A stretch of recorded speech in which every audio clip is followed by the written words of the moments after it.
हे hi, hello travel tribe, कैसी है फैमिली। So welcome back to my YouTube channel. और इस यूट्यूब चैनल की शुरुआत हमने रिलीजियस ट्रिप से स्टार्ट करी थी और उसी बेसिस पे हम एक और रिलीजियस ट्रिप लेके आए हैं। बट इस बार मैं शुरुआत करूँगा ओम नमः पार्वती पते, हर हर महादेव। तो ये है मेरी फैमिली, मेरी मम्मा जिनका आज बर्थडे है। तो मम्मा को सरप्राइज करने के लिए हम काशी विश्वनाथ जा रहे हैं, जो मेरा पहला ज्योतिर्लिंग है। और मम्मा आपका छठा, सिक्स्थ, मेरा फोर्थ। फोर्थ ज्योतिर्लिंग है। तो बहुत ही रिलीजियस ट्रिप होने वाला है, बहुत ही अच्छी वाइब्स आने वाली है। कहते हैं शिव जी को ढूंढना इतना आसान नहीं है, उन्हें ढूंढने के लिए पर्वत पे जाना पड़ता है, उन्हें फील करना पड़ता है, उनकी एनर्जी फील करनी पड़ती है। और ऑब्वियसली हम इंसानों को तो भगवान इतनी आसानी से समझ भी नहीं आएंगे, तो हमें समझने के लिए भी शिव को ढूंढने के लिए अलग दिशाओं में जाना पड़ता है। पर एक जगह ऐसी है जहाँ शिव हर घर में बसते हैं, हर कण में बसते हैं, हर नदी में बसते हैं, हर घाट में बसते हैं। और वो है काशी विश्वनाथ की पवित्र जगह। पहला ज्योतिर्लिंग है मेरा। ये एक और रिलीजियस ट्रिप है। तो अभी है 28 सितंबर, सुबह के बज रहे हैं 4। तो एक बार फिर से शिव का मंत्र करेंगे, शिव जी का नाम लेंगे और हमारी प्यारी जर्नी स्टार्ट करेंगे। तो ओम नमः शिवाय, ओम नमः शिवाय। हर हर महादेव, महादेव। कष्ट हर, दुख हर, दरिद्र हर, रोग हर, हर हर महादेव। तो अब हमारी ट्रेन है वंदे भारत। तो हमने वंदे भारत का एक्सपीरियंस पहले भी कर रखा है, 3 से 4 बार। हम वैष्णो देवी की ट्रिप पे गए थे, अमृतसर गए थे, जब हमें करतारपुर जाना था, अयोध्या भी गए। तो ये कुछ हमारा आई थिंक 7वीं या 8वीं वंदे भारत की ट्रेन होगी और फोर्थ डेस्टिनेशन है। तो सुबह 6 बजे की ट्रेन है न्यू दिल्ली रेलवे स्टेशन से, प्लेटफॉर्म 16 से।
Hey hi guys, welcome back to the channel. So finally, जैसे कि आपने अभी थोड़ी देर पहले देखा था, हम सुबह 4 बजे निकले थे अपने घर, जो हमारा घर गुड़गांव में है, सेक्टर 57 में, उससे निकले थे। और फाइनली हमने वंदे भारत ली थी। 6 बजे वंदे भारत शुरू हुई थी और सीसी चेयर क्लास थी हमारी, एसी चेयर क्लास। 1800 की पड़ी थी वंदे भारत, हमें ईज़िली अवेलेबल मिल गई थी, बहुत ईज़िली बुकड हो गई थी आने जाने की दोनों साइड की। और एक साइड पे 1800 थी और सिर्फ 2 स्टॉपेज थी। ट्रेन बहुत अच्छी थी, बहुत नीट एंड क्लीन थी। आई थिंक थोड़ी सी बड़ी भी कर दी है, जो नॉर्मल वंदे भारत के ट्रेन कोचेज़ होते हैं उससे ज़्यादा बड़ी ट्रेन थी। मीडियम भरी हुई ट्रेन थी, मतलब लोग बैठे हुए थे, बट इतनी ओवर क्राउडेड नहीं थी जैसे कई जंक्शंस पे होती है। और सिर्फ 2 स्टॉपेज थे, एक कानपुर पे था और एक प्रयागराज पे था। ट्रेन ऑन टाइम चली थी और ऑन टाइम एग्जैक्ट 1:59 या 2 बजे हमें वाराणसी जंक्शन पे उतार दिया था।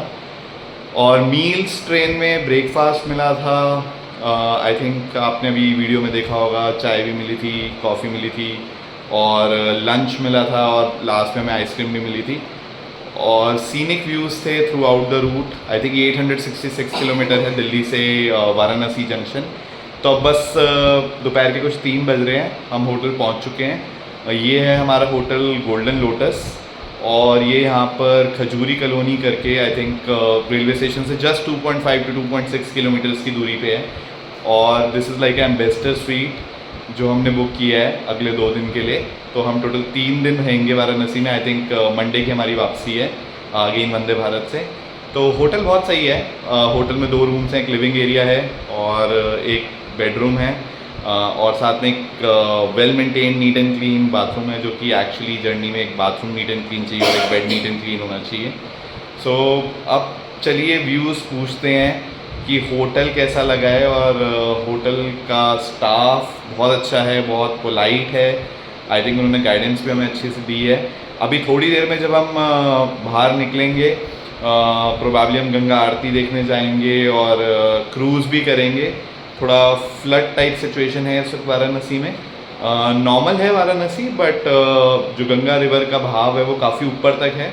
तो यहाँ प्राइवेट बोट्स और नॉर्मल बोट्स नहीं चल रही है अभी, तो सारा कुछ अभी क्रूज़ के ऊपर डिपेंडेंट है। तो हमने क्रूज़ ऑलरेडी बुक कर लिया था, वो भी हमें आई थिंक 1000 पर हेड पड़ा था।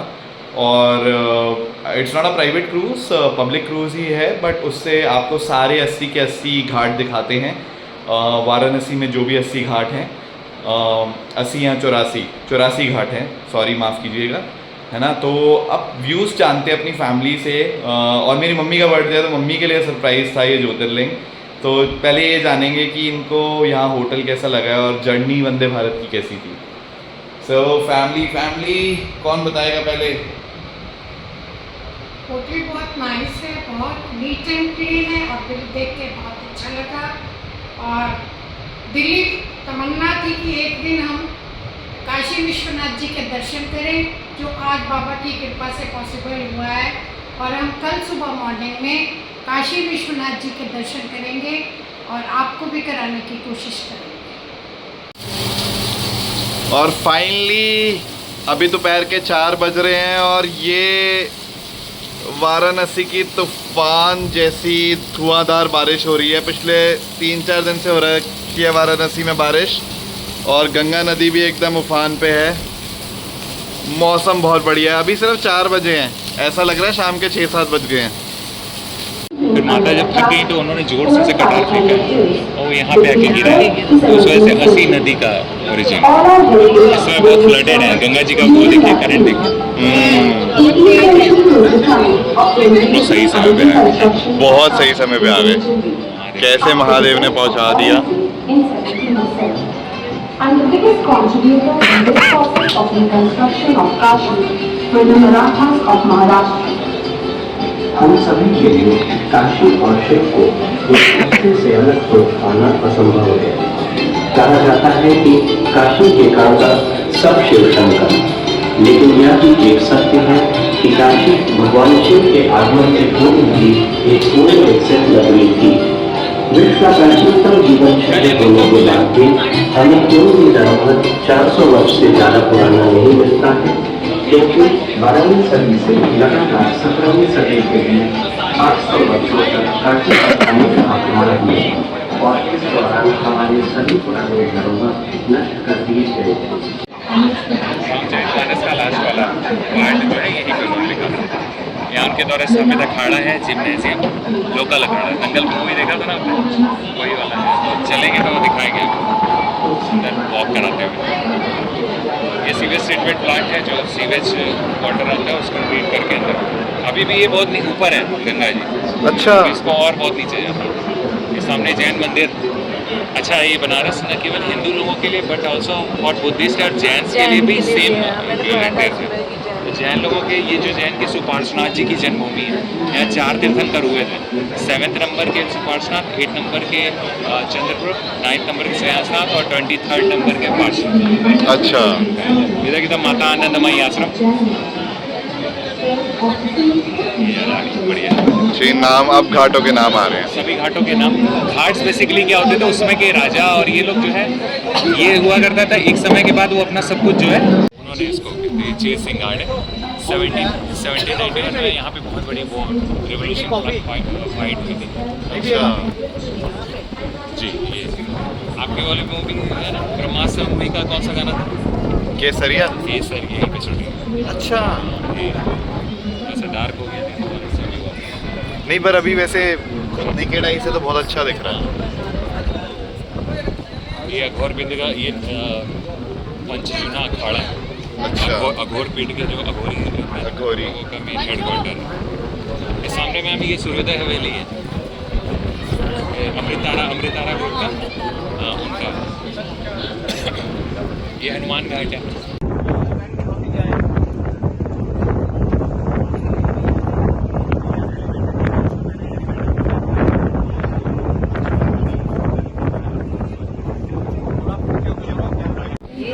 मोदी जी यही जगह पे नहाए थे, तो यहाँ से ऐसे वॉक करते हुए आप गंगा जी लेके जा सकते हैं। विश्राम बहुत ब्यूटीफुल बनाया है। और वो है रुद्र क्रिमेशन महाशमशान।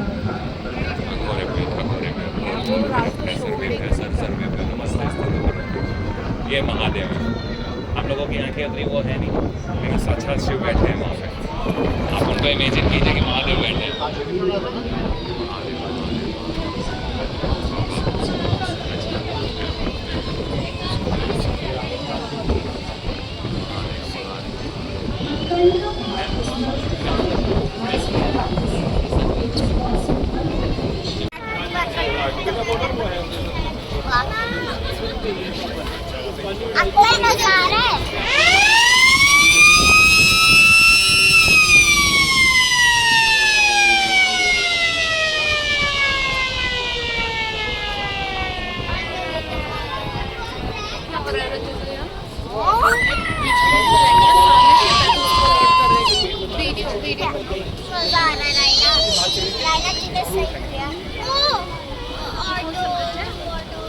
ये वही वाला पुल है जिससे हम आए थे सुबह।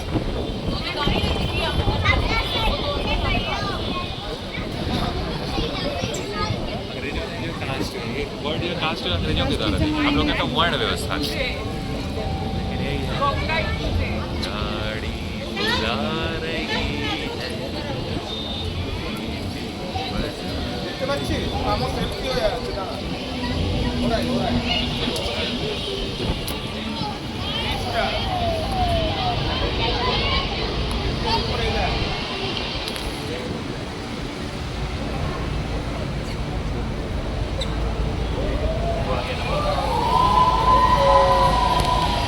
ये नमो घाट आ गया।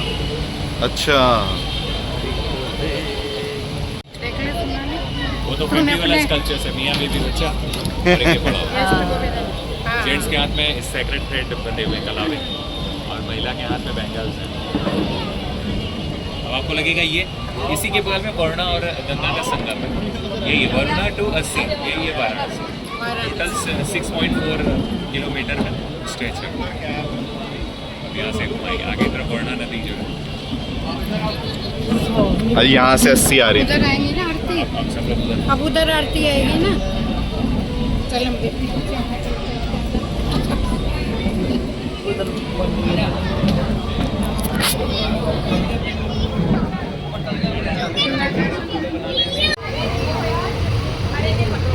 तरफ देख रहे हैं पानी लहर देखिए, इस तरफ हाँ बहुत गहरा भी है, जो भंवर बन रहा है ना।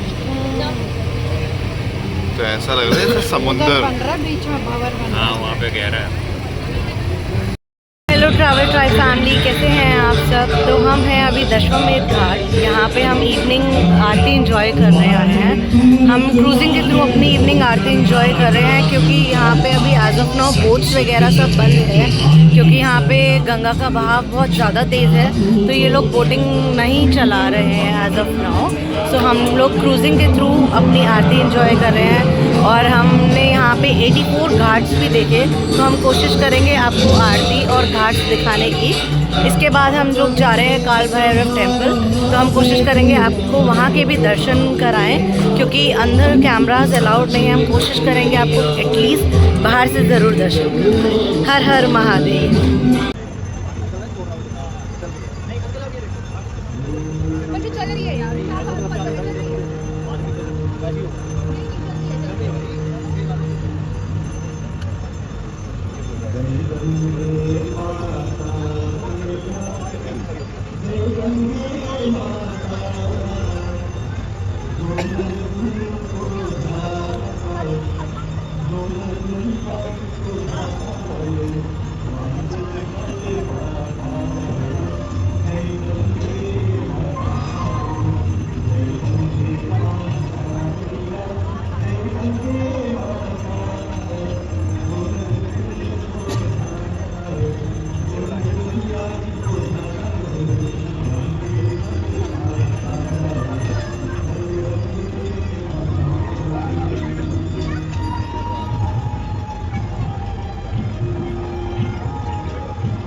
हे हाय यूट्यूब फैमिली, ओम नमः शिवाय, हर हर महादेव। तो फाइनली अभी रात के 11 बज रहे हैं। डे 1 है हमारे वाराणसी ट्रिप का, और हम होके आए हैं काशी के कोतवाल टेम्पल, या फिर आप काल भैरव मंदिर बोल सकते हैं। बाबा की आज्ञा लेके आए हैं कि हे बाबा, हमें आज रात्रि को वाराणसी में स्थान दीजिए और हमें कल काशी विश्वनाथ जी के दर्शन की आज्ञा दीजिए, और हमारे ऊपर जो भी कोई किसी ने बुरी नज़र लगाई है, कोई भी कष्ट है, वो सारे कष्ट हरिए बाबा, आपकी शरण में आए हैं। और बहुत ही अच्छा पॉजिटिव एक्सपीरियंस रहा, बहुत ही प्यारा एक्सपीरियंस था। सोनाली, कैसा एक्सपीरियंस था? बहुत बहुत बहुत आनंद वाला एक्सपीरियंस था। इतना मज़ा आया, इतना मज़ा आया, दिल को सुकून मिला वहाँ जाके। थोड़ा रश ज़रूर था, बट हमने बहुत अच्छे दर्शन करे। हम होपफुली आपको भी वो दर्शन ज़रूर दिखाएंगे इस वीडियो में। सो अब हम उसके बाद मिलेंगे आपको कल काशी विश्वनाथ टेम्पल में। तो कल सुबह 7 बजे के सुगम दर्शन बुक किए हैं, तो जो काशी विश्वनाथ आना चाहते हैं, महादेव के दर्शन करना चाहते हैं और लिंग को स्पर्श करना चाहते हैं, शिवलिंग को स्पर्श करना चाहते हैं, तो याद रखिए सुबह 4 से 5 का जो समय है, उस समय में या तो आप रुद्र अभिषेक की टिकट करवा सकते हैं, या सुगम दर्शन की करवा सकते हैं, या दोपहर के 3 से 5 का जो टाइम है उसमें आप रुद्र अभिषेक या सुगम दर्शन की टिकट करा सकते हैं। तो महादेव के शिवलिंग को जो इतना पवित्र है, उसे आपको स्पर्श करने को मिल सकता है। ऑब्वियसली महादेव की कृपा होनी चाहिए, क्योंकि बाबा के बुलावे के बिना तो कुछ भी नहीं हो सकता। हम यहाँ आए हैं तो बाबा के बुलावे के कारण ही आए हैं। हम सोच भी नहीं सकते कि हम कैसे यहाँ आए और कितना ईज़िली सब कुछ होता गया। और सुगम दर्शन या रुद्र अभिषेक जो है वो आप काशी विश्वनाथ टेम्पल ट्रस्ट की साइट पे अपना अकाउंट बना के और फिर अपनी बुकिंग करवा सकते हैं, जिस भी डेट की अवेलेबिलिटी हो और स्लॉट मिले आपको। सुबह 4 बजे से स्लॉट्स खुल जाते हैं और रात के 7 या 8 बजे तक स्लॉट्स होते हैं। बीच में आई थिंक रात को कुछ टाइम के लिए मंदिर बंद रहता है, 8 बजे से सुबह के 4 बजे तक। सुगम दर्शन क्यूलेस दर्शन है, 300 रुपये पर हेड टिकट है उसकी, और आपको लाइन थोड़ी कम मिलेगी। अगर नॉर्मल लाइन में आपको 1 घंटा लग रहा है तो शायद सुगम दर्शन में 15 मिनट के करीब लगे। और रुद्राभिषेक में सोनाली क्या होता है? रुद्राभिषेक में वो आपके ऊपर है, आप जल अभिषेक करना चाहते हैं या दूध से अभिषेक करना चाहते हैं, वो आपके ऊपर है। वहाँ पे आपको हर चीज़ की सुविधाएं मिल जाएगी, बाहर से दूध जल जो भी आपको अभिषेक करना है वो आपको एक शास्त्री जी भी साथ देते हैं जो आपकी पूजा करवाते हैं। वो एक ही शिवलिंग, मतलब वो काशी विश्वनाथ शिवलिंग पे रुद्राभिषेक नहीं कराते, वहाँ पे उनके पास और भी छोटे छोटे शिवलिंग हैं जहाँ पे वो रुद्राभिषेक करवाते हैं, तो आप वो सब कर सकते हैं यहाँ पे। बिल्कुल। और उसकी आई थिंक टिकट की कॉस्ट 450 है, जिसमें मियाँ बीबी और एक बच्चा अलाउड है 12 साल से नीचे तक का। कोई भी कपल अलाउड है, कोई भी कपल अलाउड है, साथ में 12 साल से नीचे तक का बच्चा अलाउड है। और फिर आपको सुगम दर्शन की टिकट नहीं लेनी पड़ेगी अगर आपने रुद्राभिषेक की टिकट ली है। रुद्राभिषेक में जो भी दूध या जो भी चीज़ आप चढ़ाना चाह रहे हैं अपार्ट फ्रॉम जल, वो आपको अलग से परचेज़ करना पड़ेगा। जितनी भी आपकी श्रद्धा है वो आपकी आस्था, आपकी भावना के ऊपर डिपेंड करता है। महादेव तो जल से भी खुश हो जाते हैं। और कल मैं आपको डे 2 पे मिलवाऊंगा एक बहुत ही स्पेशल इंसान से जो आज हमारे साथ जुड़े। उनका नाम है रोहित शुक्ला। वो एक टूरिज़्म कंसल्टेंट है और मेरी वाइफ भी ट्रैवल इंडस्ट्री में काम करती है। मेरी वाइफ भी खुद ट्रैवल एंड टूरिज़्म के अंदर कंसल्टिंग सर्विसेज प्रोवाइड करती है। तो हम मेरी वाइफ के थ्रू ही हम उनसे जुड़े हैं और आज उन्होंने हमें पूरे टूर के अंदर गाइड किया। अगले 2 दिन भी वो हमें पूरे टूर में गाइड करेंगे। तो उनके भाव जानेंगे, उनके एक्सपीरियंस जानेंगे काशी के बारे में, उनके व्यू पॉइंट्स जानेंगे कि क्या उन्होंने एक्सपीरियंस किया अपने 18-19 साल के करियर में और डिफरेंट टेम्पल्स में उन्होंने क्या देखा, क्या यहाँ की इम्पोर्टेंस है काशी की। और आज जब हमने जर्नी स्टार्ट करी थी तो उन्होंने मुझे एक बहुत अच्छी बात बोली थी जो मैं आप सबके साथ शेयर करना चाहता हूँ कि Kashi is a land of learning and burning. तो ये एक बहुत अच्छी बात बोली उन्होंने कि यहाँ पर जितना सीख सकते हो आप, जो भी इस देश के अंदर महान कलाकार हुए हैं सब यहाँ से सीख के गए हैं। म्यूज़िशियन, कोई लिटरेचर, फ़िलासफ़ी, और बहुत बड़े इंग्लिश लेखक हैं शायद, या मार्क ट्वेन करके नाम है, या राइटर हैं। उन्होंने भी खुद बोला था कि Kashi is older than legend, Kashi is older than tradition, Kashi is older than everything. और बर्निंग इसलिए कहा गया है क्योंकि काशी मोक्ष का द्वार है। अगर आप यहाँ पर आके अपनी अंतिम सांसों के अंदर यहाँ आते हैं और देह त्याग देते हैं तो यहाँ आपको पक्का मोक्ष मिलेगा। तो इसी के साथ यहीं तक रखते हैं। और अगर आपको उनके कांटेक्ट की भी ज़रूरत होगी तो हम कमेंट में उनका कांटेक्ट नंबर दे देंगे, यू कैन कांटेक्ट them। हाँ, तो बिल्कुल। और वो इतने प्यारे इंसान लगे, मुझे आज पहली बार रियलाइज़ हुआ। मैं इसी पर्पज़ से गया था कि हमें बहुत कुछ सीखने को मिला, जो चीज़ें हम यहाँ के बारे में नहीं जानते थे।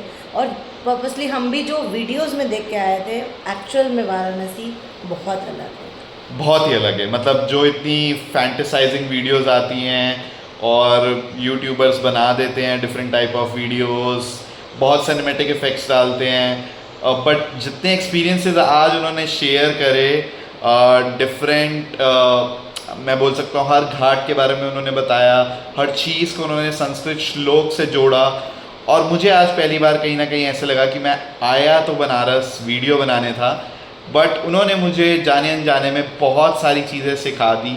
और कहीं ना कहीं अब मुझे लगना शुरू हो गया कि मैं अपनी लाइफ में जो कर रहा हूँ, जो मैं 9 to 6 या 12 to 9 की जॉब करता हूँ, या मेरी वाइफ भी जॉब कर रही है, हम लोग वो चीज़ कर तो रहे हैं, बट आखिरी में जो हमारी मंजिल है कहीं ना कहीं वो महादेव ही हैं। हम महादेव के ही अंश हैं।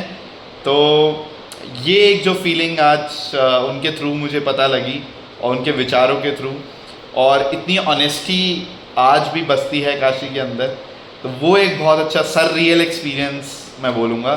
तो definitely we will provide you the contact details of Rohit, and आप आएँ तो मैं आपको ये बिल्कुल बोलूँगा कि आप आएँ तो ऐसे किसी टूरिज़्म कंसल्टेंट को अपने साथ लेके चले, ताकि वो आपको हर जगह की इम्पोर्टेंस बता पाए, हर जगह प्रॉपर्ली दिखा पाए और हर एक चीज़ के पीछे माइथोलॉजिकल स्टोरी भी बता पाए। वो बहुत इम्पॉर्टेंट है। अगर आपको वो नहीं पता होगा, आप अपने धर्म के बारे में नहीं जानेंगे, तो आगे आने वाली अपनी जनरेशन्स को आप वो मैसेज कम्युनिकेट नहीं कर पाएंगे और आप उस वाराणसी के एक्सपीरियंस को महसूस नहीं कर पाएंगे अगर आपको उस चीज़ की नॉलेज नहीं है। बिल्कुल बिल्कुल।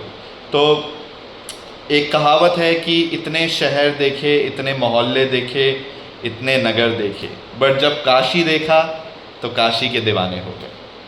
तो इसी के साथ अब हम डे 2 में मिलेंगे। ठीक है, चलिए चलते हैं। आज के लिए आई थिंक बहुत हो गया। ओके।